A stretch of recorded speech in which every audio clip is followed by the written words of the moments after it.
সম্মানিত দায়িত্বশীল ভাই বোনেরা, সাংগঠনিক কিছু বিষয় আপনাদের করবেন।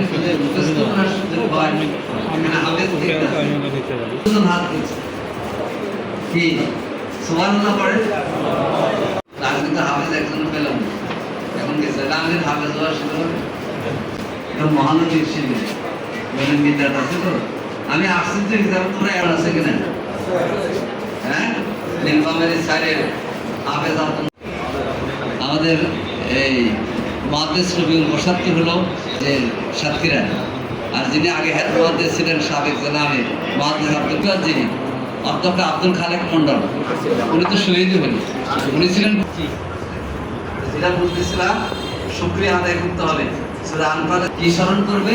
ইজ আনতুম কালী, তখন তোমরা ছিলে কি? এখানে কালীর যেতে আসছে কালীলার কাছে।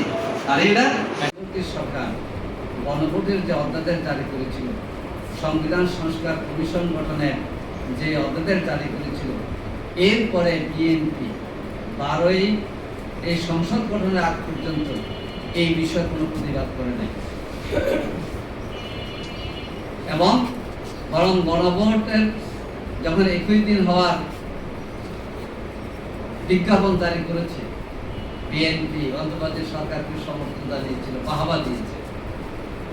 বিএনপি তার কমিটমেন্ট থেকে দূরে সরে যাচ্ছে।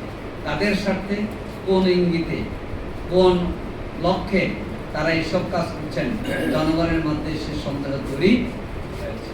আমরা মনে করি জনগণের যে অভিপ্রায়, ছাত্র জনতার যে অভিপ্রায়, জনগণের আকাঙ্ক্ষাটা হচ্ছে সংবিধানের স্থান পেয়েছে। এই জন্য জনগণের আকাঙ্ক্ষা বাস্তবায়নে অতি দ্রুত জুলাই জাতীয় সনদের বাস্তবায়ন আদের কার্যকর করার জন্য পদক্ষেপ নিতে হবে।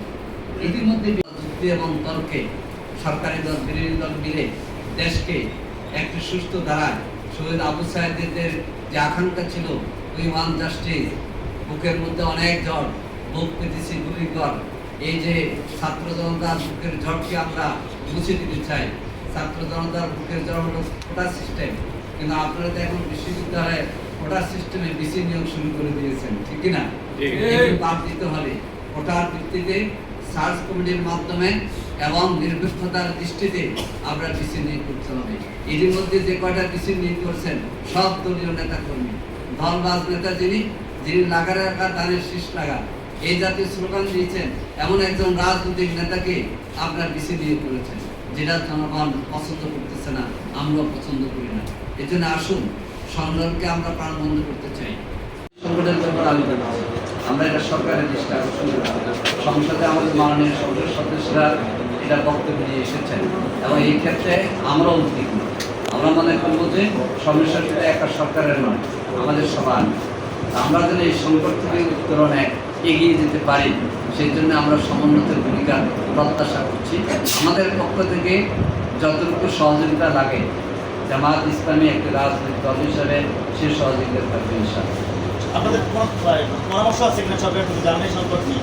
না, আমরা বলবো যে সরকারের যতটুকু প্রস্তুতি আছে সব কিছু সরকার করবে, এবং সহযোগিতা জনগণ করবে। সরকার জনগণের সহযোগিতা এগুলো ওভারকাম করতে পারবে ইনশাআল্লাহ। যদিও প্যান্টটা তো বাহির থেকে আমদানি করতে হয়, কিন্তু দেশের যদি আমরা রাজনৈতিক ঐক্যমতে ভূমিকা রাখতে পারি, ইনশাআল্লাহ সরকার সংকটে পড়বে না, সরকার সংকট সমাধানে এগিয়ে যেতে পারে। কিন্তু সরকার যদি একক চিন্তা করতে চায়, সেখানে তখন মিশ্র প্রতিক্রিয়া হবে। আমরা মনে করি যে এখন দেশ গঠনে ঐক্যবদ্ধ ভূমিকা পালন করা যায়। আর কারো কথা আছে?